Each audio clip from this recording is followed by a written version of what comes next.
Say you have a business dilemma and you're in an elevator with somebody, and that person may have the solution to your dilemma.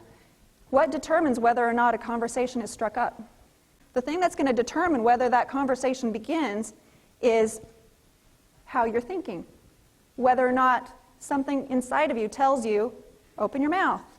If you've read The Jackrabbit Factor, at the beginning of that, where it talks about this family they were all saved because of their seatbelts in a car crash. The man, John, says, no, it wasn't the seatbelts that saved your life, it was whatever told you to put them on. The little nudges, sometimes imperceptible, are going to help us achieve those goals that we've set if we've set them properly and if we utilize these principles. In this model, the conscious and the subconscious part of your mind are drawn bigger than your body, because while your body does play a part in what happens, because that's where you're taking action, that's when you're shaking someone's hand, that's when you're calling someone on the phone, it's what you do.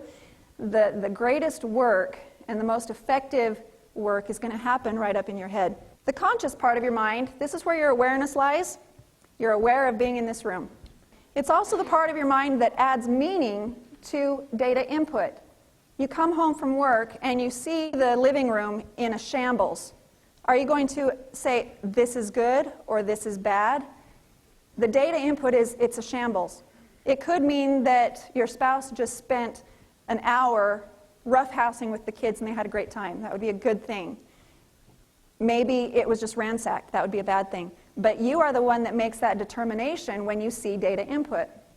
The conscious part of your mind also has the ability to accept or reject ideas. Sitting here right now, you've got that filter. Whatever I'm saying, you're either letting it sit there for a while or you're rejecting it, and that's your choice. And that's important to know that you have that ability, because you're going to use it to change your life. It also has the ability to create new ideas. This is your key to freedom. The subconscious mind, this is what is controlling your automatic life-sustaining functions. This is what keeps your heart beating all day long, whether you remember to make it beat or not. Thank heavens, right? How much thought did you put into keeping your heart beating today? It cannot accept or reject ideas. In other words, if it's got an idea that's planted in the subconscious mind, it says, oh, okay, that's true. It's the center for your emotion. It's your emotional center. In some cultures, it's called your heart or your spirit. It's the emotional part of you. And your body. This is where your behaviors are displayed. This is where your health conditions are manifest. And it's also the part that determines how people respond to you. And I'm not talking about how you dress. And I'm not talking about your body language so much as I'm talking about how people feel when they're near you. Have you ever walked into a room where somebody is angry and you've walked in and you felt something is not quite right? The feeling that people get when they're around you, it's an energy that you're putting off. You know, they've been able to photograph energy that comes off of us. And then the fourth part we're going to talk about are the results. And in this model, they're going to be pointed out there. That's where they're always going to be shown in this model.